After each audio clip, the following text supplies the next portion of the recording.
Καλησπέρα σας. Σας καλωσορίζω πάλι σε μια έτσι βραδιά έρευνας, γιατί θα έχουμε απόψε την ευκαιρία να δούμε τα ιστορικά στοιχεία για τον Ιησού μας και να δούμε ότι όλα ταιριάζουν. Δεν λέει άλλα η Αγία Γραφή και άλλα η ιστορία. Τα πάντα ταιριάζουν. Εδώ θα σας δείξω τη σκηνή που ο Ιησούς μας στέκεται μπροστά στον Πιλάτο. Ναι. Και τον ρωτάει ο Πιλάτος, «Συ είσαι ο βασιλιάς του Ισραήλ?» Τι ήξερε, παιδιά, ο Πιλάτος? Γιατί τον αποκαλεί τον Ιησού ο βασιλιάς του Ισραήλ? Για να δούμε. Είναι αλήθεια ότι ο Ιησούς δεν αποποιήθηκε τον τίτλο του βασιλιά. Δεν είπε «δεν είμαι βασιλιάς», αλλά είπε ότι το βασίλειό μου δεν είναι από αυτόν τον κόσμο, είναι στον ουρανό. Οπότε λέει ο Πιλάτος, καλά, αυτός είναι φευγάτος προφανώς. Δεν είναι απειλή για τις ρωμαϊκές λεγεώνες. Δεν είναι απειλή για τον αυτοκράτορά μας, τον Τιβέριο. Γι' αυτό θέλησε να τον απολύσει. Είδε ότι δεν αντιπροσωπεύει κάποιο κίνδυνο ο Ιησούς για τους Ρωμαίους. Αλλά το ιερατείο είχε άλλη άποψη. Τον εκβίασε, όπως είπαμε, και του είπε ότι αν δεν τον εκτελέσεις δεν είσαι φίλος του Καίσαρα. Γιατί η Ιερουσαλήμ τον είχε υποδεχτεί σαν βασιλιά. Αλήθεια, γιατί τον υποδέχτηκε σαν βασιλιά? Για να δούμε. Έχουμε δύο γενεαλογίες μέσα στην Αγία Γραφή. Η πρώτη είναι Ματθαίος, πρώτο κεφάλαιο, από το 6 μέχρι το 16. Είναι η γενεαλογία του Ιωσήφ, τον Ιησού μας, που δεν ήταν ούτε Εβραίος ούτε Έλληνας, γιατί πολλοί λένε ότι ήταν Έλληνας, ήταν Υιός Θεού. Τον υιοθέτησε όμως ένας Εβραίος, ο Ιωσήφ, και έτσι είχε όλα τα κληρονομικά δικαιώματα που είχε ο πατέρας του. Ο Ιωσήφ ήταν απόγονος του Δαβίδ. Η γενεαλογία λοιπόν που μας δίνει ο Ματθαίος, στο πρώτο κεφάλαιο και από το 6 έως το 16, δείχνει ότι ο Ιωσήφ ήταν απόγονος του βασιλιά Σολομώντα και του Δαβίδ. Όμως στο Λουκάς, στο άλλο Ευαγγέλιο, τρίτο κεφάλαιο, 23 έως 31 εδάφια, εκεί αναφέρεται ότι ο Ηλί, ο πατέρας της Μαρίας, ήταν επίσης απόγονος του Δαβίδ, από τον άλλο γιο του, τον Άθαν. Βλέπουμε λοιπόν ότι δύο γενεαλογικές γραμμές έρχονται και ενώνονται στο πρόσωπο του Ιησού μας. Επομένως ήταν ο νόμιμος βασιλιάς του Ισραήλ, εάν ήταν ελεύθερο κράτος, έτσι. Να λοιπόν γιατί οι Εβραίοι τον υποδέχτηκαν σαν βασιλιά.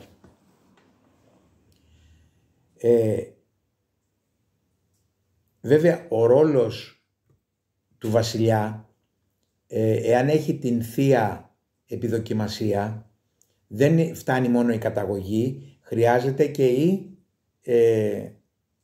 ενέργεια του Αγίου Πνεύματος, που να δείξει ότι αυτός είναι ο ενδεδειγμένος βασιλιάς. Αυτό που έγινε δηλαδή με τον Δαβίδ, που είχε μεγαλύτερα αδέλφια ο Δαβίδ, όμως προτιμήθηκε ο Δαβίδ να γίνει βασιλιάς του Ισραήλ. Έτσι. Η Ρωμαϊκή Αυτοκρατορία λοιπόν ήταν η έκτη παγκόσμια δύναμη, παιδιά, πριν από τη βασιλεία του Ιησού μας. Το λέει ο Ιωάννης στην Αποκάλυψη, που λέει ότι 7 βασιλείς θα περάσουν πριν από τη βασιλεία του Ιησού μας. Οι 5 λέει έχουν περάσει. Αίγυπτος, Ασσυρία, Βαβυλώνα, Μηδοπερσία και Ελλάδα είχαν περάσει με τον Μέγα Αλέξανδρο. Ο 6ος λέει είναι, δηλαδή η Ρωμαϊκή Αυτοκρατορία. Και ο 7ος λέει δεν έχει έρθει ακόμα. Και αποδεικνύεται, παιδιά, ότι είναι το δικαίρατο θηρίο της Αποκάλυψης, δηλαδή η Αγγλία με τις Ηνωμένες Πολιτείες, που θα είναι η τελευταία παγκόσμια δύναμη πριν από τη βασιλεία του Ιησού μας. Έτσι λοιπόν είχε προφητέψει ο Δανιήλ στο Ήτα κεφάλαιο 23-25 εδάφια ότι η δύναμη αυτού του βασιλιά θα είναι ισχυρά, μιλώντας για τη Ρώμη, και θέλει αφανίζει τους λαούς που θα καταλαμβάνει. Θέλει αφανίζει τους ισχυρούς και το λαό τον Άγιο. Άρα θα αφανίσει, εδώ η προφητεία έλεγε, και τους Εβραίους. Τι σημαίνει, παιδιά, Άγιος λαός? Καμιά σχέση με την αγιότητα όπως την καταλαβαίνουμε σήμερα. Άγιος είναι ο κεχωρισμένος για μια αποστολή. Οι Εβραίοι είχαν την αποστολή να δεχθούν τον Μεσσία. Και μέσα από το Μεσσία θα ευλογούνται όλες οι φυλές της γης. Αυτό δεν είχε πει στον Αβραάμ? Οι απόγονοί σου, λέει, θα κάνουν ένα λαό και μέσα από αυτό το λαό θα έρθει ο Μεσσίας. Αυτός ήταν λοιπόν ο σκοπός που μαζεύτηκε αυτός ο λαός. Άλλο τώρα αν αποτύχανε σε αυτό το πρόγραμμα για το οποίο είχαν επιλεγεί. Ήρθε ο καιρός λοιπόν σε αυτή την αυτοκρατορία, τη Ρωμαϊκή, να γεννηθεί ο Μεσσίας. Υπήρχε μία προφητεία του Δανιήλ που έλεγε ακριβώς πότε θα εμφανιστεί ο Μεσσίας. Είναι η περίφημη προφητεία για τις 69 εβδομάδες ετών έως το Μεσσία. Τι τους είπε ο Δανιήλ? Ότι από τις ανοικοδομήσεως των τυχών της Ιερουσαλήμ, όταν επιστρέψανε από τη Βαβυλώνια αιχμαλωσία, δεν είχαν κτίσει τα τείχη της Ιερουσαλήμ, μόνο τα σπίτια τους είχαν φτιάξει. Αργότερα τελείωσε ο ναός και αργότερα τελείωσε και το τείχος. Το 455 π.Χ., που είναι το 20ο έτος του Αρταξέρξη, σημείωσε το αν θέλεις, Βικτόρια, 455 π.Χ. Θα μετρήσεις, λέει, 69 εβδομάδες ετών. 69 εβδομάδες είναι 69 επί 7, δηλαδή 483 έτη. Από το 455 μετρώντας 483 έτη φτάνεις στο 29 μετά Χριστόν. Και τι έγινε το 29? Λέει ο Λουκάς στο Ευαγγέλιό του ότι το 15ο έτος Τιβερίου Καίσαρος, που αντιστοιχεί στο 29, ο Ιησούς μας 30 ετών πάει στον Ιορδάνη και βαπτίζεται και αρχίζει η μεσιανική του δράση. Εμφανίζεται δηλαδή σαν Μεσσίας. Και εκπληρώνεται η προφητεία του Δανιήλ επακριβώς.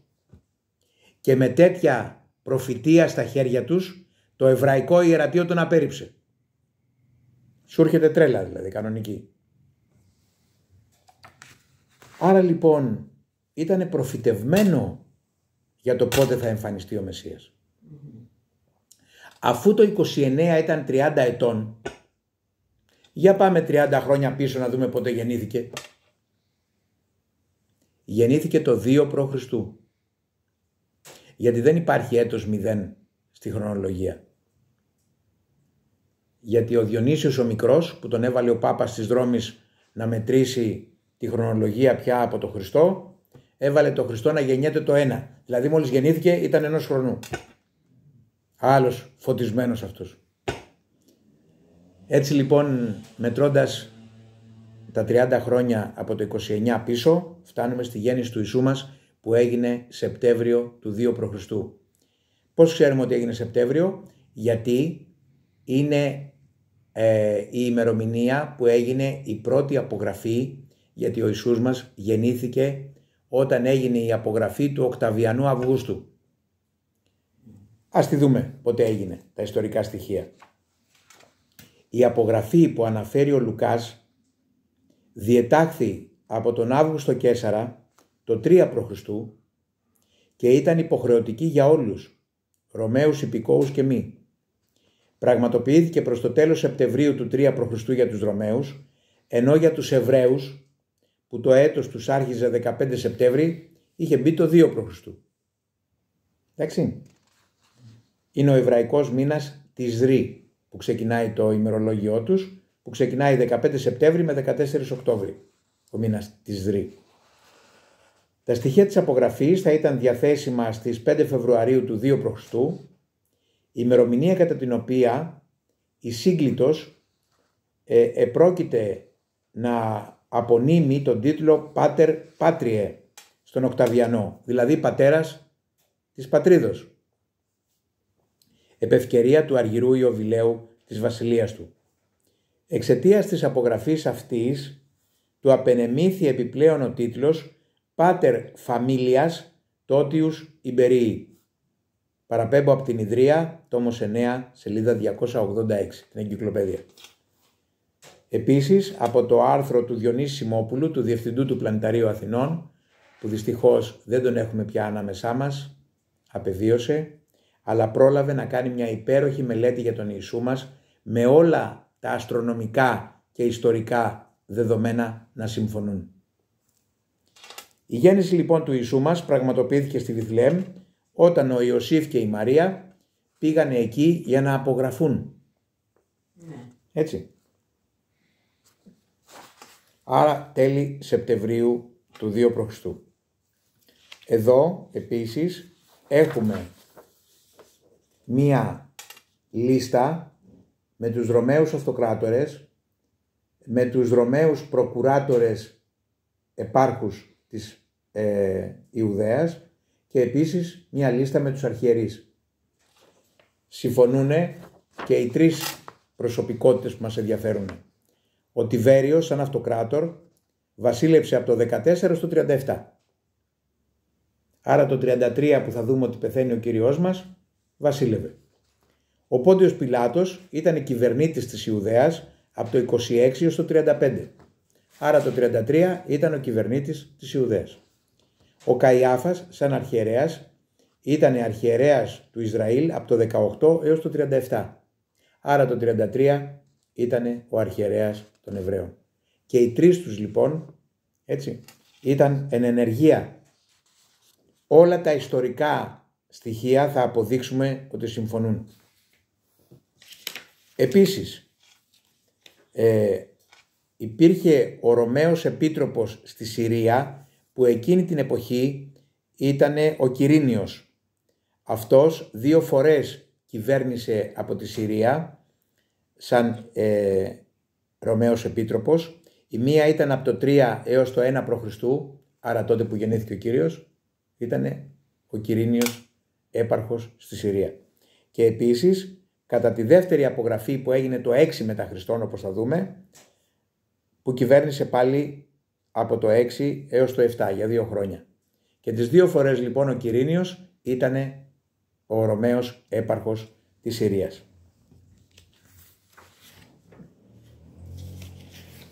Ερχόμαστε λοιπόν στην υπέροχη μελέτη του Πλανηταρίου Αθηνών με τον υπέροχο επιστήμονά μας, τον Διονύση τον Σιμόπουλο, ο οποίος έτρεξε τους αστερισμούς πίσω να δει τι βλέπανε την εποχή που γεννήθηκε ο Κύριος στον ουρανό.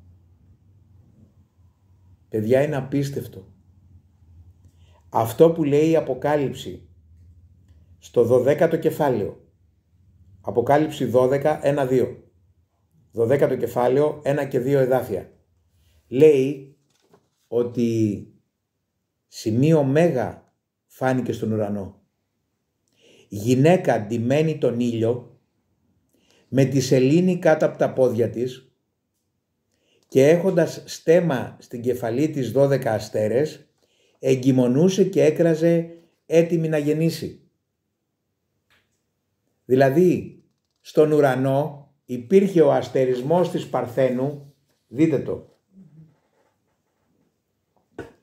Ο ήλιος είναι στην Παρθένο, το φεγγάρι κάτω από τα πόδια της, οι 12 αστέρες πάνω από το κεφάλι της και εγκυμονεί σαν γυναίκα έτοιμη να γεννήσει. Και αυτό ήταν στον ουρανό, παιδιά, Σεπτέμβριο του 2 π.Χ. Απίστευτο. Και το βρήκε ο δικός μας ο επιστήμονας, ο αστρονόμος ο Διονύσος Σιμόπουλος. Γιατί ξέρετε ότι το πλανητάριο μπορεί να τρέξει πίσω τις εποχές όσα χρόνια θέλουμε και να δούμε τι φαινόταν στον ουρανό. Γιατί αυτοί οι αστερισμοί κάνουν κύκλους. Δηλαδή εκείνη την εποχή μπορεί να το έδειξε αυτό, αλλά μετά από χρόνια πάλι ξαναπέρασε, το ξανάκανε. Αλλά μας λέει τι φαινόταν το 2 π.Χ. Έτσι. Γιατί τότε γεννήθηκε ο Κύριος μας. Έτσι λοιπόν, αυτό που λέει η Αγία Γραφή για τη γέννα της γυναικός ήταν 14 Σεπτεμβρίου του 3 π.Χ. στον ουρανό. Και την άλλη μέρα έμπαινε το 2 π.Χ. για τους Εβραίους, στις 15. Αλλά δεν ήταν μόνο αυτό. Ξέρετε, στη Γένεση λέει ο Κύριος ότι οι αστερισμοί θα είναι και για σημάδια του Θείου σχεδίου μου. Δεν ξέρω αν το θυμόσαστε αυτό το εδάφιο. Λοιπόν, στις 14 Σεπτεμβρίου, όπως είπαμε, που δείχνει τη γυναίκα που εγκυμονεί στον ουρανό και τον ήλιο στην Παρθένα και το φεγγάρι κάτω από τα πόδια της κτλ. Υπήρχε και κάτι άλλο. Υπάρχει μια προφητεία στη Γένεση, 3ο κεφάλαιο 15 εδάφιο, που αναφέρεται στο σπέρμα του διαβόλου και στο σπέρμα της γυναικός. Το σπέρμα της γυναικός είναι ο Ιησούς μας. Και του λέει, αυτό θέλει σου συντρίψει την κεφαλή και εσύ θέλεις κεντήσει την πτέρναν αυτού. Αυτό λοιπόν ήταν στον ουρανό την ίδια ημερομηνία. Είναι ο αστερισμός της Ύδρας, του φιδιού δηλαδή, και το πόδι του λιονταριού είναι ο αστερισμός του λέοντος, πάει να πατήσει την κεφαλή του φιδιού. Όπως έλεγε η προφητεία, ότι θα σου συντρίψει την κεφαλή. Έτσι δεν έλεγε? Ότι ο Ιησούς δεν θα συντρίψει την κεφαλή του διαβόλου στο τέλος. Αλλά εσύ θα του κεντήσεις, λέει, την πτέρνα. Είχε έρθει ο καιρός να γεννηθεί ο Κύριος και να του πατήσει την πτέρνα με το σταυρικό του θάνατο. Γιατί σαν να του κεντήσει την πτέρνα ήτανε που 3 μέρες έμεινε στον τάφο, αλλά μετά αναστήθηκε. Ένα άλλο σημάδι που μας δίνουν τα Ευαγγέλια για τη γέννηση του Κυρίου μας είναι ότι ο Μέγας Ηρώδης ζούσε όταν γεννήθηκε ο Ιησούς μας. Άρα το 2 π.Χ. ο Μέγας Ηρώδης ήταν ζωντανός. Για να δούμε τι λέει η ιστορία. Ο Ιώσυπος αναφέρει ότι ο Ιώσυπος είναι ο Εβραίος ιστορικός. Αναφέρει ότι ο θάνατος του Ηρώδη συνέβη μετά από μία έκλειψη σελήνης και πρώτου Εβραϊκού Πάσχα. Για να δούμε για ποια έκλειψη της σελήνης μιλάει εδώ ο Εβραίος ιστορικός. Υπάρχει μία έκλειψη και μάλιστα ολική στις 9 Ιανουαρίου του 1 π.Χ. Πράγματι, ο Ηρώδης, αναφέρει ο Ιώσυπος, ότι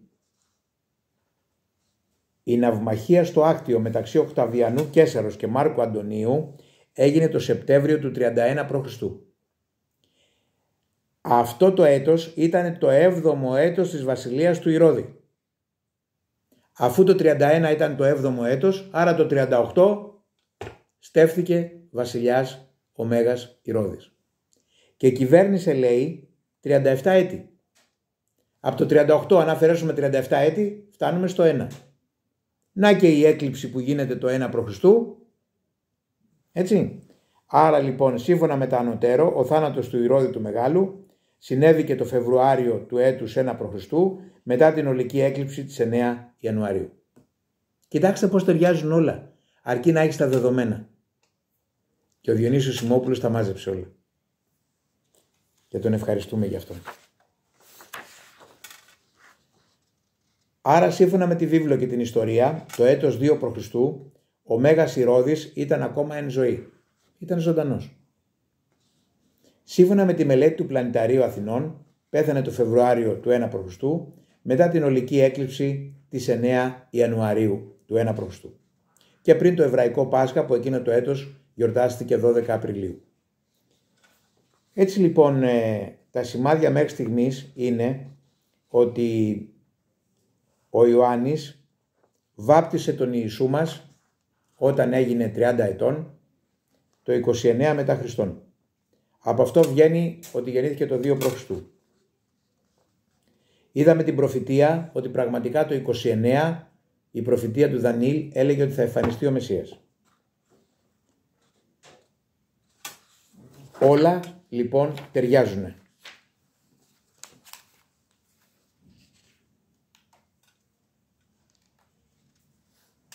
Επίσης θα πρέπει να πούμε εδώ ότι ο Χριστός ήταν 6 μήνες μικρότερος από τον Ιωάννη τον Βαπτιστή. Έτσι το δικό του κήρυγμα πρέπει να άρχισε το φθινόπωρο του 29 μετά Χριστό και διήρκησε 3,5 χρόνια όπως μας αναφέρει ο Ευαγγελιστής Ιωάννης. Γιατί ο Ιησούς μας έπρεπε να γεννηθεί από Παρθένο? Το έχετε ψάξει? Ο Ιησούς έπρεπε να γίνει σαν τον Αδάμ πριν αμαρτήσει. Να μην έχει το προπατορικό αμάρτημα, σαν τον Αδάμ. Και να αποδείξει ότι ο Αδάμ μπορούσε να αντισταθεί στο διάβολο και να μην πάει με τους αποστάτες αγγέλους. Γι' αυτό και όταν ο διάβολος πειράζει τον Ιησού μας, του λέει, γιατί να περιμένεις 2.000 χρόνια να σε κάνει ο πατέρας σου βασιλιά? Προσκύνησέ με τώρα και θα σε κάνω τώρα βασιλιά όλων των εθνών της γης. Δικά μου είναι. Ο Ιησούς δεν του είπε ότι δεν είναι δικά σου. Του είπε όμως, πήγαινε πίσω μου σατανά, μόνο τον πατέρα μου θα προσκυνήσω. Το θυμόσαστε? Έτσι λοιπόν ο Ιησούς μας σαν άνθρωπος, όχι σαν θεάνθρωπος, γιατί δεν θα έχει αξία σαν θεάνθρωπος, σαν άνθρωπος έπρεπε να τον αντιμετωπίσει. Γι' αυτό και μπόρεσε να κερδίσει το δικαίωμα της αιωνίου ζωής για όλη την ανθρωπότητα που είχε χάσει ο Αδάμ. Πότε θα το εξασκήσει? Στη βασιλεία του.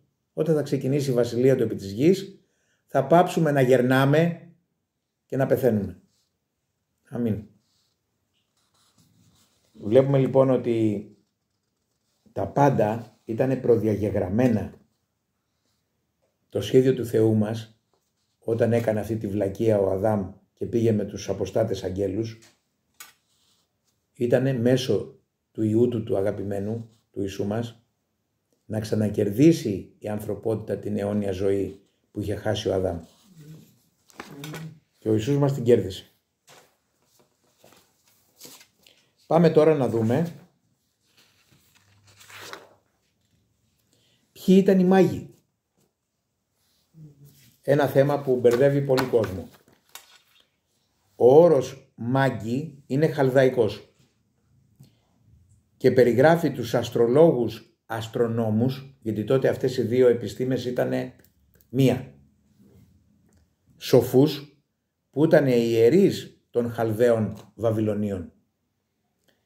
Υπήρχε ένας υπεύθυνος όλων των μάγων, της τάξεως των μάγων, που ο Ιερεμίας τον αποκαλεί 39 κεφάλαιο 3 εδάφιο Ραβ Μάγκ. Ο μέγιστος των μάγων δηλαδή. Ραβ σημαίνει μέγας. Ο Δανιήλ διορίστηκε ηγέτης των μάγων, θυμόμαστε πότε? Όταν ερμήνεψε το όνειρο του Ναβουχοδονόσορα. Τότε ο βασιλεύς, λέει Δανιήλ Β48, εμεγάλινε τον Δανιήλ και κατέστησεν αυτόν αρχιδιοικητήν επί πάντα στους σοφούς της Βαβυλώνας. Άρα λοιπόν είχε πολλές ευκαιρίες στις συναναστροφές του με τους μάγους να τους διδάξει για τη μονοθεϊστική πίστη του λαού Ισραήλ, για τις προφητείες για το Μεσσία που θα ερχότανε και πότε θα ερχότανε. Είπαμε για τις 69 εβδομάδες ετών.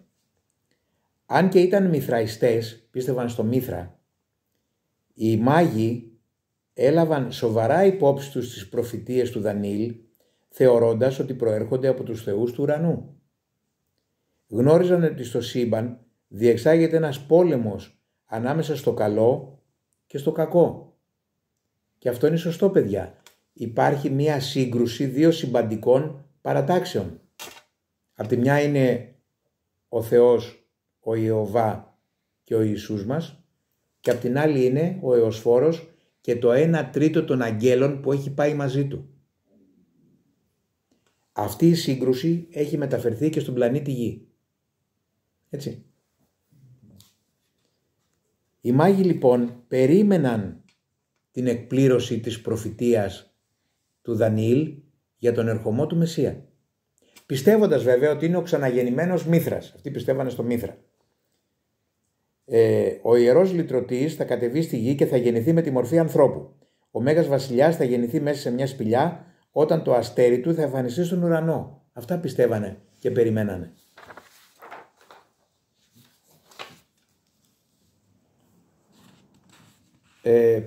Πιστεύανε λοιπόν ότι θα υπάρξει έλευση του Ζωροάστρη Ιησού. Γιατί τον αποκαλούσαν Ζωροάστρη? Ζέρο στα χαλδαϊκά σημαίνει το σπέρμα και άστα είναι η γυναίκα. Άρα το σπέρμα της γυναικός σημαίνει Ζωροάστρης. Έτσι. Ο Ιησούς προφήτεψε ότι η γενιά του 1967, που λήγουν οι καιροί των εθνών, η προφητεία του, θα δει τη βασιλεία του. Είμαστε η γενιά που θα δει τη βασιλεία του Ιησού μας στη γη. Αμήν. Γιατί βγήκε η μεγαλύτερη προφητεία της βίβλου. Είναι εκεί που ο Ιησούς δέχεται την ερώτηση των μαθητών, πότε αποκαθιστάς τη βασιλεία σου? Πότε θα έρθει η βασιλεία σου, του λένε. Τι να τους πει, ότι η βασιλεία του είναι μετά από 2.000 χρόνια? Δεν μπορούσε να το πει αυτό. Κανείς δεν θα αγωνιζόταν για μια βασιλεία μετά από 2.000 χρόνια. Τους απάντησε όμως. Τους είπε ότι η Ιερουσαλήμ θα πατείται από ξένα έθνη μέχρι να λήξουν οι καιροί των εθνών. Η γενιά που θα έβλεπε την απελευθέρωση της Ιερουσαλήμ θα έβλεπε και τη βασιλεία του. Οι μαθητές δεν καταλάβανε τίποτα τότε, αλλά εμείς που είμαστε η γενιά που τα είδε αυτά τα γεγονότα, γιατί το 67 που έλεγε η προφητεία, γιατί ο Δανιήλ έδινε το μισό της περίοδου και η Αποκάλυψη το άλλο μισό. Η γενιά του 67 λοιπόν είδε την Ιερουσαλήμ να απελευθερώνεται από τα έθνη. Ο Μωσέ Νταγιάν, είναι γεγονότα που τα ζήσαμε.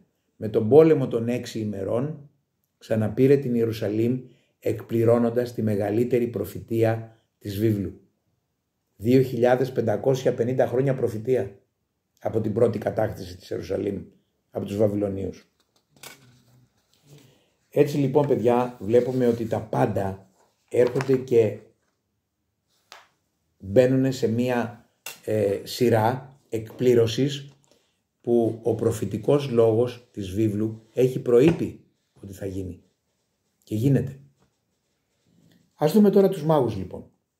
Υπήρχε ένας χρησμός των Χαλδαίων που κυκλοφορούσε μεταξύ των αστρολόγων και έλεγε ότι θα υπάρχει μια τριπλή σύνοδος και αυτό θα ήταν το σημάδι για τη γέννηση του νέου βασιλιά, του Μεσσία. Μια τριπλή σύνοδος πλανητών. Όταν δύο πλανήτες έρχεται ο ένας κοντά στον άλλο, φαίνεται σαν ένας πλανήτης. Αυτό λέγεται σύνοδος. Έτσι.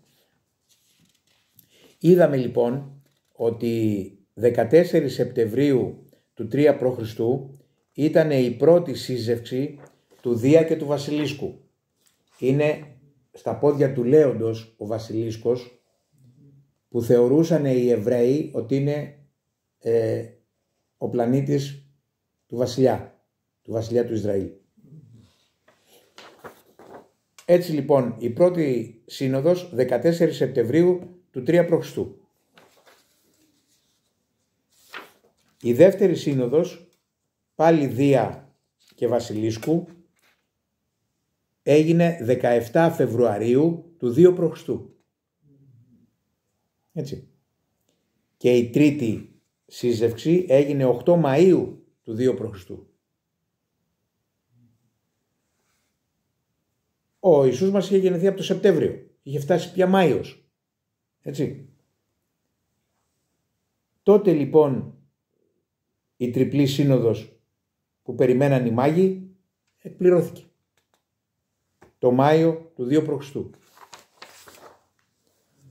27 Αυγούστου του 2 π.Χ. υπάρχει μία σύνοδος σε 4 πλανήτες, η Αφροδίτη, ο Άρης, ο Δίας και ο Ερμής, όλοι στον αστερισμό του Λέοντος. Ο αστερισμός του Λέοντος θεωρούσαν οι Εβραίοι ότι είναι ο αστερισμός του έθνους τους. Και ο Ιησούς μας δεν είναι ο Λέον της φυλής Ιούδα. Έτσι, από εκεί το συνδυάζανε. Έτσι λοιπόν, την ημέρα εκείνη, 27 Αυγούστου του 2 π.Χ., οι μάγοι ξεκίνησαν το ταξίδι τους από την πόλη Σιπάρ της Βαβυλώνας. Εκεί ήταν το κέντρο, το αστρολογικό, αστρονομικό, η σχολή τους αν θέλετε, που μελετούσαν τα ουράνια φαινόμενα. Έτσι λοιπόν ξεκίνησαν τέλος Αυγούστου του 2 π.Χ. και μετά από 4 μήνες φτάνουνε το Δεκέμβριο στην Ιερουσαλήμ. Ξέρουμε ότι 4 μήνες περίπου ήταν το ταξίδι, το αναφέρει ο Έσδρας, Ζ κεφάλαιο και 9 εδάφιο, ότι έκανε 4 μήνες για να φτάσει στην Ιερουσαλήμ από τη Βαβυλώνα. Έτσι πιθανολογούμε ότι 4 μήνες κάνανε και οι μάγοι το ταξίδι τους. Φτάνουν λοιπόν το Δεκέμβριο στην Ιερουσαλήμ. Εδώ έχουμε όλη την πορεία του ταξιδιού από τη Σιπάρ της Βαβυλώνος μέχρι την Ιερουσαλήμ. Όλος αυτός εδώ ο κύκλος μέχρι την Ιερουσαλήμ. Έτσι.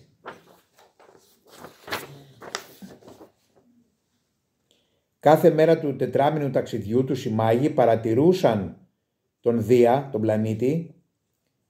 Ο πλανήτης αυτός εμφανιζόταν πάντα νωρίς το πρωί και αργά το απόγευμα στον αστερισμό του Λέοντος. Έτσι. Από τις 27 Αυγούστου και μετά, τις επόμενες 12-16 εβδομάδες, αργά το απόγευμα κατά τη δύση του ηλίου έδειχνε προς την κατεύθυνση της Ιουδαίας. Τους πήγαινε δηλαδή προς την Ιουδαία.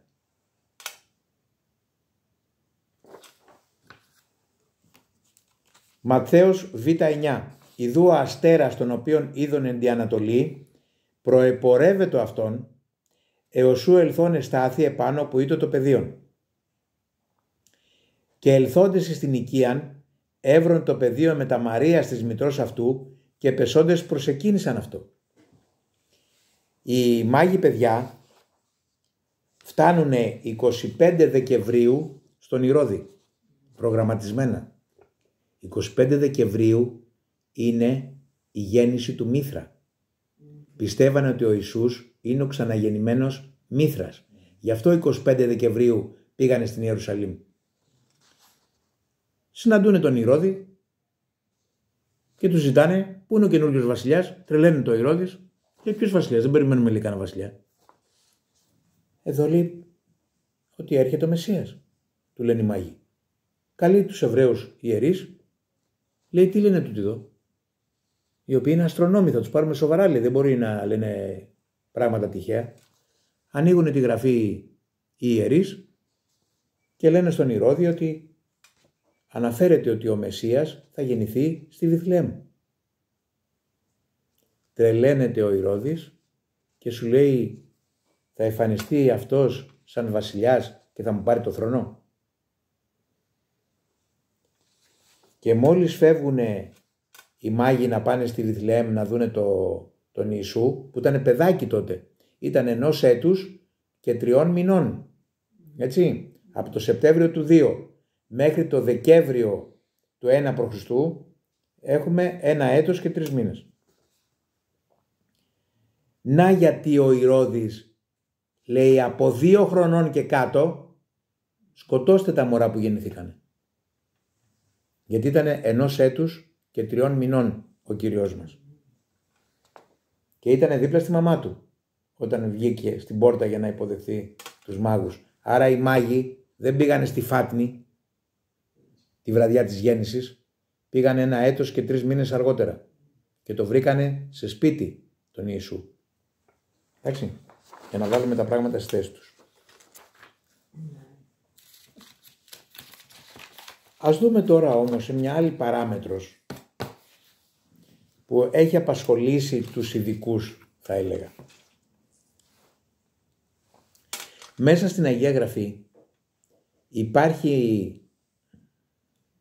πολλές φορές αναφορά για νεφέλες. Από τη μελέτη που έχω κάνει υπάρχει νεφέλη που οδηγούσε τον Μωυσή στην έξοδο το 1490 επί Τούθμωση Δευτέρου, σύμφωνα με τη μελέτη μας. Την νεφέλη που πήρε τον Ηλία και φώναζε ο Ελισεέ, άρμα του Ισραήλ είναι αυτό, και χάθηκε, λέει, στον ουρανό με ανεμοστρόβιλο ο Ηλίας. Την νεφέλη τη βραδιά της γέννησης του Ιησού μας το Σεπτέμβριο του 2 π.Χ. Γιατί εκεί αναφέρεται ότι βγήκανε άγγελοι που τους είδαν οι βοσκοί. Από πού βγήκαν οι άγγελοι? Βγήκανε από νεφέλη, δηλαδή από αστροσκάφος. Την νεφέλη που έφερε τον Ηλία και τον Μωυσή στο όρος Θαβόρ για να ενισχύσουν τον Ιησού. Πάνε οι μαθητές, βλέπουν τον Ιησού μας να μεταλλάσσεται και να φωτίζεται ολόκληρος και δίπλα του να είναι ο Μωυσής και ο Ηλίας και να συζητάνε με τον Ιησού και να τον ενθαρρύνουνε να μην φοβηθεί να φτάσει μέχρι το τέλος, γιατί ο πατέρας του θα τον αναστήσει. Τον ενισχύσανε στο όρος Θαβόρ. Και μετά τι είπανε στους μαθητές? Μην πείτε τίποτα, λέει, από αυτά που είδατε. Γιατί είδανε το αστροσκάφο να κατεβαίνει στο όρος Θαβόρ και να βγαίνει από μέσα ο Ηλίας και ο Μωυσής. Ο Ηλίας είπαμε ότι αρπάχτηκε με μια νεφέλη. Σωστά? Ο Μωυσής, θυμόμαστε ότι όταν πέθανε ο Μωυσής έγινε πόλεμος, λέει, διαμάχη ανάμεσα στο Μιχαήλ, τον Αρχάγγελο, και το διάβολο για το πτώμα του Μωυσέως. Προφανώς επικράτησε ο Μιχαήλ, πήρε τον Μωυσή, τον πήγε στην Άνω Ιερουσαλήμ, εκεί που θα πάμε και εμείς στην αρπαγή, και εκεί συνάντησε τους αγγέλους, γιατί ο Παύλος πήγε στην Άνω Ιερουσαλήμ, που είναι τόπος στο διάστημα, και εκεί λέει, είδα, λέει, πράγματα ανεκλάλητα, λέει ο Απόστολος Παύλος, και πλήθος αγγέλων, και η Άνω Ιερουσαλήμ είναι ελευθέρα, ενώ η κάτω, λέει, είναι σκλαβωμένη. Θυμόσαστε τα λόγια του Αποστόλου Παύλου για την Άνω Ιερουσαλήμ?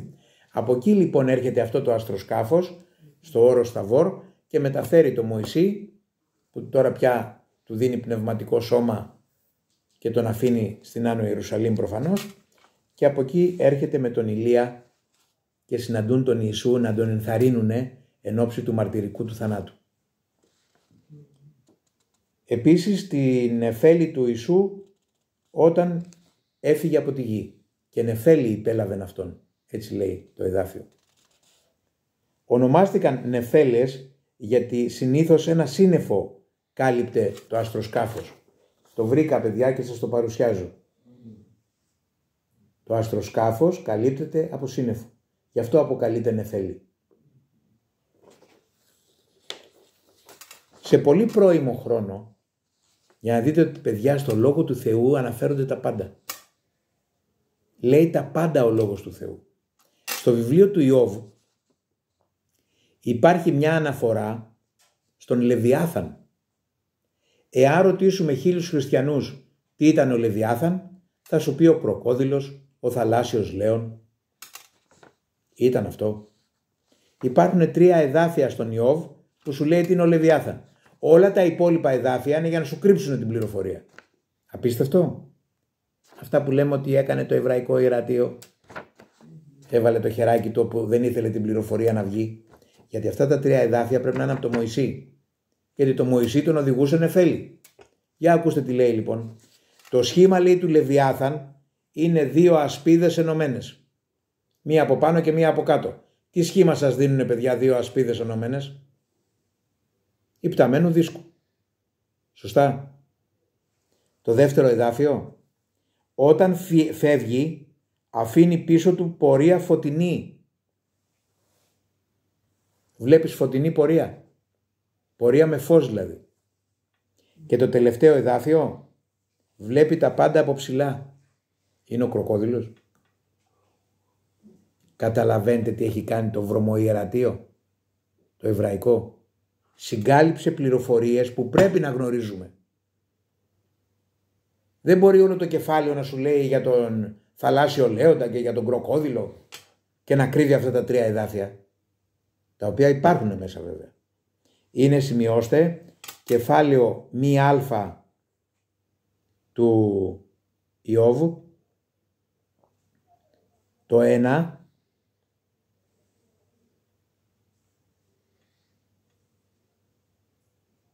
μία α1, μία α15 και 16. Μετά μία α25, 32, 33. Επί της γης, λέει, το 33 δεν υπάρχει όμοιον αυτού. Αστροσκάφος δηλαδή, που να φεύγει. Αυτή λοιπόν ήταν η περιγραφή για το Λεβιάθαν. 2 ασπίδες ενωμένες. Τα έχετε ακούσει αυτά από κάνα δόγμα? Τα έχετε ξανακούσει? Όχι. Για αεροσκάφος πρώτη φορά ακούω. Άστροσκάφος. Όχι αεροπλάνο. Αστροσκάφος. Εννοούσα αυτό. Αλλά δεν γράφει βίβλος κάπου αστροσκάφος. Όχι. Γράφει όμως στα εβραϊκά τη λέξη καμπόντ. Καμπόντ. Όχι. Καμπόντ είναι βαρύ αντικείμενο που φεγκοβολά. Αυτό σημαίνει η λέξη καμπόντ. Βαρύ αντικείμενο που φεγκοβολά. Που μπορεί να κάνει, να πάει στο... Και λέει στο όρο Σινά, βλέπανε οι Εβραίοι την καμπόντ του Γιαχβέ επάνω στο όρος και όλο το όρος, λέει, αστραποβολούσε. Η εβραϊκή λέξη που μεταφράζεται δόξα είναι η λέξη καμπόντ. Στη μετάφραση των Εβδομήκοντα μεταφράστηκε ως δόξα. Η λέξη όμως στα εβραϊκά σημαίνει βαρύ αντικείμενο που ακτινοβολεί. Το οφείλουμε στον Παναγιώτη τον Καμπέρη, τον ερευνητή από το Βόλο, που είχα την τιμή να πάρω τη μελέτη του και να δω όλα τα αποδεικτικά στοιχεία για τις νεφέλες. Προέρχεται από τη ρίζα Κάπα Β Δ, γιατί οι Εβραίοι γράφουν μόνο σύμφωνα όταν γράφουν και τα φωνήεντα πρέπει να τα βάζεις εσύ όταν κάνεις την ανάγνωση. Το πρωτογενές νόημα της οποίας είναι βαρύς. Σημαίνει το βαρύ πράγμα δηλαδή η καμπόντ. Το ότι υπονοείται ένα πράγμα, ένα φυσικό αντικείμενο και όχι μια αφηρημένη έννοια όπως η δόξα, είναι σαφές από την πρώτη αναφορά αυτής της λέξης στη βίβλο. Έξοδος Καπαδέλτα 17. Τι λέει εκεί? Και η θέα της καμπόντ του Γιαχβέ ήταν στους οφθαλμούς των ιών Ισραήλ ως πυρ κατατρόγων επί της κορυφής του όρους. Βλέπανε σαν φωτιά που λαμπάδιαζε επάνω στο βουνό. Την καμπόντ του Γιαχβέ. Για να δούμε τώρα την ταυτότητα. Καμπόντ του Γιαχβέ. Γιαχβέ είναι το όνομα του Θεού. Όνομα του Θεού. Του Πατέρα. Του Πατέρα, ναι. Όνομα του Γιαχβέ είναι... Στα εβραϊκά. Στα εβραϊκά. Στα ελληνικά είναι Ιεωβά. Στα αγγλικά είναι Τζεχόβα. Γι' αυτό και οι μάρτυρες του Ιεχωβά λένε Ιεχωβά. Ναι, και ήταν μέσα καμπόντ. Δεν πρέπει μόνο οι μάρτυρες να λένε το όνομα του Θεού. Όλα τα δόγματα πρέπει να λένε το όνομα του Θεού. Ναι, έχει πολλά ονόματα. Γιατί ο Ιησούς μας εφανέρωσε το όνομα του Πατέρα Του στους μαθητές Του. Ναι. Γιατί δεν αναφέρανε το όνομα του Θεού. Αδωνάη λέγανε. Δηλαδή Κύριε. Ναι. Γιατί το εβραϊκό ιερατείο είχε απαγορέψει να λέμε το όνομα του Θεού. Το κρύβανε. Ναι, στο καμπόντ ήταν ο Θεός. Ήταν ο άγγελος του Γιαχβέ. Όχι ο πατέρας. Φαίνεται, θα το δείτε παρακάτω, που λέει στον Ιακώβ, γιατί όλη τη δουλειά με τον Αβραάμ, τον Ισαάκ, τον Ιακώβ και τον Μωυσή την έκανε ο άγγελος του Γιαχβέ. Και λέει στον Ιακώβ, ο άγγελος του Κυρίου, Εγώ ήμουνα ο Θεός στη Βεθήλ. Όταν το αστροσκάφος ήταν κάτω στο έδαφος, λεγότανε Μπέθελ. Μπεθ Ελ, δηλαδή οίκος του Ελ, οίκος του Θεού. Έτσι. Εκεί εμφανίζουν άγγελοι, εμφανίζουν... Τώρα θα τα δούμε. Στο Ευαγγέλιο του Λουκά αναφέρεται η εμφάνιση στρατιάς αγγέλων το βράδυ της γεννήσεως του Ιησού μας. Αγγέλους που τους είδαν οι βοσκοί. Το θυμόσαστε? Είδανε στρατιά αγγέλων.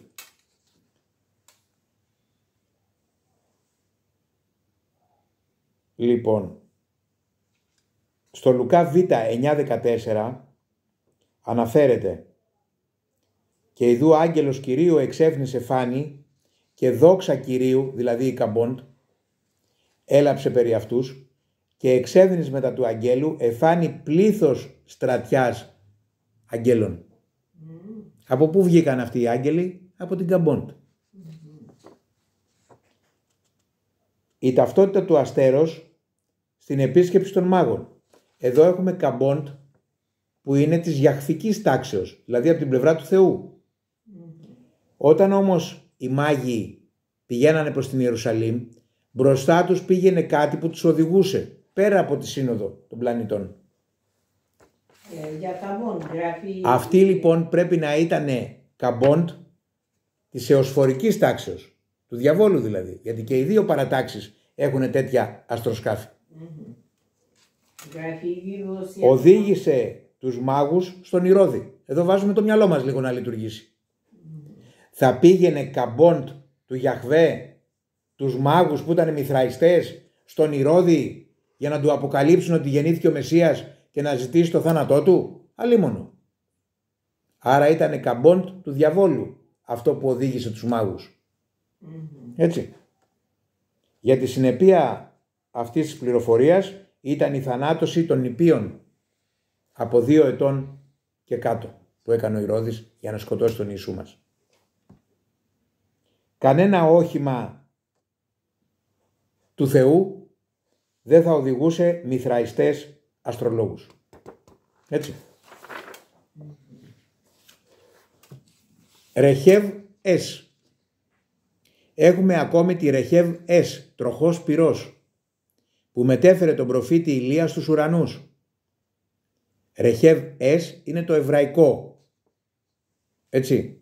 Σημαίνει. Στην εβραϊκή γλώσσα. Και σημαίνει τροχός πυρός. Σαν να βλέπεις δηλαδή έναν τροχό που να είναι όλο φωτιά. Λέει Β Βασιλέων Β 11. Αυτά γράφει μόνο η εβραϊκή βίβλος. Η Αγία Γραφή, άμα ανοίξετε Β Βασιλέων, στο Β Βασιλέων, στο δεύτερο κεφάλαιο και 11 εδάφιο, εκεί λέει: και ενώ αυτοί περπατούσαν, ο Ηλίας με τον Ελισεέ, ιδού άμαξα πυρός.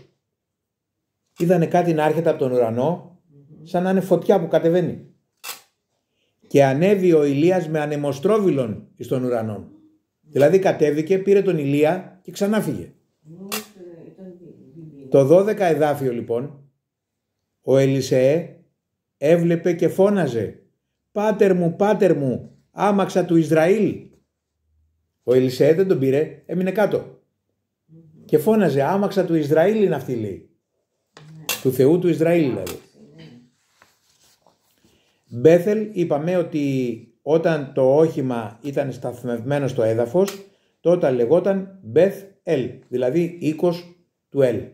Το Ελ, παιδιά, προέρχεται από τη λέξη Ελοχήμ, που σημαίνει η Θεή. Ελοάχ, που σημαίνει ο Θεός, από εκεί βγαίνει και το Αλάχ. Το Ελ λοιπόν, η αρχική συλλαβή, είναι Θεός. Γένεση Καπαΐτα 19.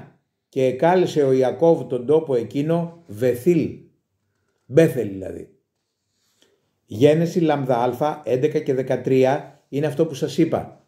Και μου είπε ο άγγελος του Θεού: εγώ είμαι ο Θεός της Βεθήλ. Άρα μέσα στην Καμπόντ ήταν ο άγγελος του Γιαχβέ. Δεν ήταν ο πατέρας. Γιατί κανείς δεν είδε ποτέ το Θεό. Έτσι. Άγγελοι μπορεί κατεβάσουν... Όχι, μιλάμε για τον άγγελο της παρουσίας του Γιαχβέ. Το Άγιο Πνεύμα δηλαδή. Ναι. Αυτός οδηγούσε την Καμπόντ και έκανε όλη τη δουλειά με τον Αβραάμ, τον Ισαάκ, τον Ιακώβ και τον Μωυσή. Μετά η λέξη Μαχαναΐμ. Γένεση λάμδα β 1. Τι λέει εκεί? Ο Ιακώβ πήγαινε στο δρόμο του και συνάντησε τους αγγέλους του Θεού. Και όταν είδε αυτούς ο Ιακώβ είπε «Στρατόπεδο Θεού είναι τούτο». Και εκάλεσε το όνομα του τόπου εκείνου Μαχαναΐμ, που σημαίνει στα εβραϊκά στρατόπεδο. Οι άγγελοι ήταν στρατοπεδευμένοι και πέρασε ο Ιακώβ και είδε το στρατόπεδό τους, το οποίο ονόμασε Μαχαναΐμ. Έτσι. Και ερχόμαστε τώρα στους Ινδούς. Ξέρουν οι Ινδοί για αυτά, τι λέτε? Ναι. Ξέρουνε. Μπράβο Βικτόρια. Αυτό παιδιά είναι το Βιμάνας που λένε οι Ινδοί στα ιερά τους βιβλία. Για ακούστε τι ήταν το Βιμάνας. Μήπως τα άρματα πάνω στα οποία εμφανίζονται οι θεοί της αρχαιότητος εξέφραζαν κάτι περισσότερο από τη φαντασία των προγόνων μας? Η απάντηση κρύβεται στην αρχαία Ινδία. Σύμφωνα με τις κλασικές πηγές του Ινδουισμού, Μαχαμπαράτα, Ρικ Βέδα κτλ, τα Βιμάνας ήτανε σκάφη που έχουμε εντυπωσιακές περιγραφές της κατασκευής τους.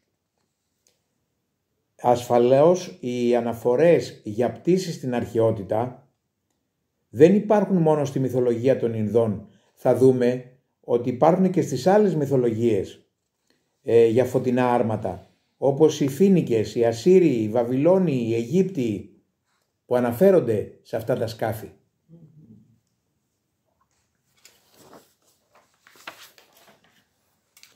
Τα Βιμάνας συχνά πυκνά αναφέρονται στα Ινδικά έπι, όπως είπαμε το Ραμαγιάνα, και πραγματικά έχουμε πλήθος λεπτομεριών για τις τεχνικές δυνατότητες ενός Βιμάνα. Ισχυρός ασί, μεγάλης αντοχής, άφλεκτο που δεν έπαιρνε δηλαδή φωτιά και ας φαινόταν ότι καιγότανε. Μπορούσε να σταματά ακαριέα στον αέρα. Πάπε ενώ έτρεχε να πούμε σταμάταγε. Και να μένει ακίνητο. Αόρατο αν ήθελε στους εχθρούς. Δηλαδή αν ήθελε γινόταν αόρατο και δεν το βλέπανε. Ικανό να υποκλέπτει τις επικοινωνίες του εχθρού. Άκουγε δηλαδή τι λέγανε οι εχθροί μεταξύ τους. Ικανό να καταγράφει εικόνα και ήχο από το έδαφος αλλά και από τα εχθρικά αστροσκάφη. Μπορούσε να ακινητοποιήσει ή να αναισθητοποιήσει το πλήρωμα ενός εχθρικού αστροσκάφους.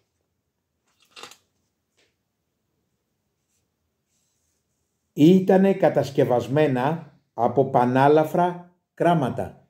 Από μέταλλο δηλαδή που είναι ελαφρό. Βερίλιο. Γι' αυτό παιδιά εδώ αντικρίζεται αυτό που λέει ο Ισαΐας, ότι ο Κύριος επιβαίνει επί νεφέλης κούφης. Έτσι.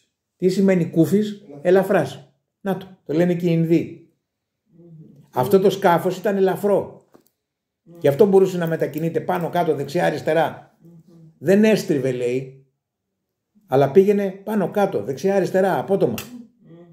Και αυτό το λέει και ο Εζεκιήλ, που είδανε το σκάφος αυτό να έρχεται. Η Εζεκιήλ, κεφάλαιο Α, που λέει η θέα των τροχών και η εργασία αυτών ήταν ως όψης βυρίλου. Και η θέα αυτών και η εργασία αυτών ήταν σαν να ήταν τροχός μέσα σε τροχό. Σαν δύο σφαίρες δηλαδή που η μία να ήταν μέσα στην άλλη. Ότε ευάδιζον εκινούντο κατά τα 4 αυτών πλάγια. Δηλαδή πηγαίνανε πότε έτσι πότε έτσι. Δεν στρίβανε όπως τρίβει το αυτοκίνητο. Και πού γράφει στη βίβλος μας τέτοιο? Σας είπα η Εζεκιήλ, Α κεφάλαιο, Εδάφια 2, 4, 16, 17, 18. 2, 14, 10. Κεφάλαιο Α. Πρώτο κεφάλαιο.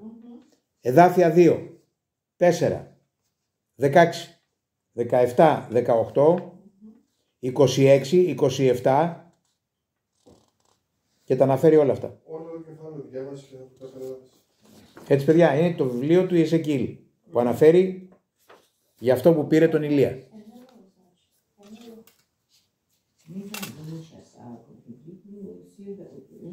Επίσης, πτυτικές μηχανές στην αρχαία Αίγυπτο. Στο ναό της Αβίδου υπήρχε σχεδιασμένο αστροσκάφος.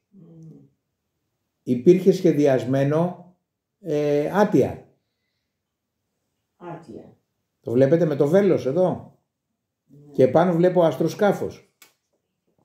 Αυτά ήταν στο ναό της Αβίδου στην Αίγυπτο.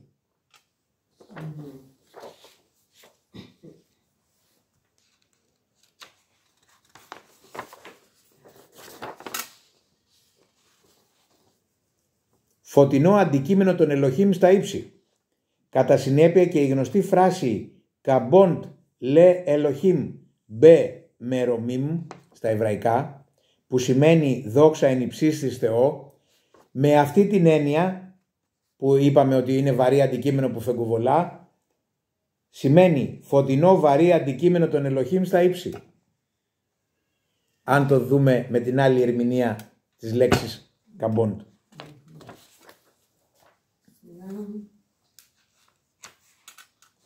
Η νεφέλη λοιπόν στην Παλαιά και Καινή Διαθήκη είναι το όχημα του Θεού και αποκαλείται νεφέλη.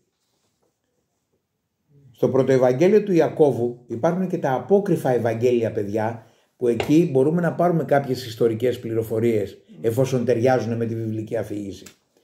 Εκεί λοιπόν στο πρωτοευαγγέλιο του Ιακώβου τι λέει? Γίνεται περιγραφή ενός φαινομένου τη βραδιά της γέννησης του Ιησού που δεν αναφέρει ο Ματθαίος στο κανονικό Ευαγγέλιο. Λέει «Ιδού νεφέλη φωτεινή, επισκιάζουσα το σπήλαιο». Εκεί που γεννήθηκε ο Ιησούς μας δηλαδή πήγε από πάνω νεφέλη και εφάνει φως μέσα στο σπήλαιο. Γέμισε, έλουσε δηλαδή τη σπηλιά με φως. Αυτή η νεφέλη. Κάνανε και στην γη, αεροσκάφους τέτοιους. Ερχόντουσαν στη γη. Ναι.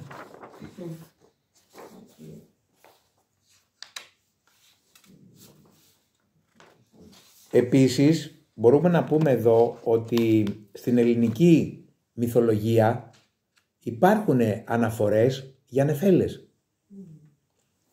Ο Κρόνος ύπτατο αναπαυόμενος και αναπαυόμενος ύπτατο, λέει ο Ευσέβιος. Δηλαδή ήτανε στον ουρανό και στο σκάφος του μέσα αναπαυότανε και ταξίδευε. Στον Τριπτόλεμο η θεά Δήμητρα του έφτιαξε μια άμαξα που την έσερναν φτερωτοί δράκοντες. Λέει ο Απολόδωρος. Η θεά Αθηνά πέταξε σαν βέλος προς τον ουρανό, ορφικά, αργοναυτικά. Κοίταξε και η ελληνική μυθολογία λοιπόν που αναφέρεται σε αυτά τα σκάφη. Παιδιά, όλοι οι λαοί είχαν γνώση αυτών των αρχαίων σκαφών. Για τον Άβαρη που στο δρόμο του ουρανού τον ξεπροβόδησε ο Φίβος με υπτάμενο περιπλανόμενο βέλος. Υπήρχαν επίσης αστροσκάφη τα οποία ήταν σαν βέλος, όχι κυκλικά, ήταν σαν μολύβι. Έτσι. Ο Φαέθων μαζί με άλλους ταξίδεψε στον ουρανό με ένα όχημα που λεγόταν Εωσφόρος, προκειμένου να φτάσει στη Σελήνη, όπου έκανε 30 φορές το γύρο της Σελήνης, γύρω-γύρω από το φεγγάρι. Στη συνέχεια έφτασε στον πλανήτη Αφροδίτη και επιστρέφοντας στη γη κατακρημνίστηκε. Λουκιανός περί Φαέθοντος. Αυτά έτσι μια σταχυολόγηση από την ελληνική μυθολογία. Πάμε τώρα στις νεφέλες όπως αναφέρονται στους Σουμέριους, στη Σουμερία. Οι επιγραφές, τα αγάλματα και οι βασικές τοιχογραφίες στο βασιλικό παλάτι, στη Μάρη, η κυρίαρχη θεότητα ήταν η θεά που οι Σουμέριοι αποκαλούσαν η Νάνα και η ακαδική σημιτική λαή, η Στάρ. Είναι η πρώτη Αφροδίτη, παιδιά, ανάμεσα στους θεούς τότε που είχαν κατέβει στη γη. Πολυάριθμα κείμενα αναφέρουν ότι η Νάνα η Στάρ αρεσκόταν να ταξιδεύει στον ουρανό της γης. Το έπος του Γιλγαμές, δεν ξέρω αν το έχετε ακούσει, υπάρχει ολόκληρο ποίημα για αυτόν τον βασιλιά των Γιλγαμές και που αναζήτησε το δέντρο της ζωής που τρώγοντας τον καρπό του δεν γερνάς ούτε πεθαίνεις. Ήταν αυτό που ήταν μέσα στον παράδεισο. Έτσι. Το αναζήτησε ο Γιλγαμές. Έτσι λοιπόν οι λατρευτικοί ύμνοι παρουσίαζαν την Ινάνα Ιστάρ σαν μία πιλότο με κράνος. Κοιτάξτε πως την αναπαριστούν, παιδιά, την Ινάνα Ιστάρ. Πιλότος. Σαν πιλότο, ναι. Με κράνος. Έτσι. Το 2490 π.Χ. ξεσπά ο κατακλυσμός του Νοέ. Οι Ελοχήμ του Ανού, του διαβόλου δηλαδή, προσπάθησαν να διαφύγουν με τα διαστημόπλοιά τους. Από τον ουρανό μπορούσαν να δουν το χάος και την καταστροφή από τον κατακλυσμό. Στο διαστημόπλοιο που βρισκόταν η Ιστάρ φώναζε σαν γυναίκα που γεννάει και θρηνούσε που οι παλιές ημέρες έγιναν σκόνη, γιατί καταστρεφότανε με τον κατακλυσμό η δημιουργία τους. Η Νινμάχ που είχε συμμετάσχει στη δημιουργία των προ-Αδάμ, τη μαύρη φυλή δηλαδή, από σπέρμα αγγέλου και από άριο πυθικίνας, παρακαλώ, έγινε η μαύρη φυλή, όπως και η κόκκινη φυλή και όπως και η κίτρινη φυλή. Θα πούμε αυτά μετά. Αυτά όλα οι αποδείξεις είναι στο βιβλίο μου, μπορείτε να το πάρετε. Τα πλάσματά μου έχουν γίνει σαν μύγες, γεμίζουν τα ποτάμια σαν νεκρά έντομα, φώναζε η Νινμάχ μέσα στο αστροσκάφος που έβλεπε την καταστροφή. Τότε είναι που οι πιστοί άγγελοι στο Δημιουργό συλλαμβάνουν αυτούς τους αγγέλους, τους αποστάτες, και τους πάνε στην Άβυσσο. Είναι τα πνεύματα τα εντυφυλακή που ο Κύριος μας επισκέφθηκε μετά την Ανάστασή του και τους κήρυξε για να έρθουν με την πλευρά του Θεού μας.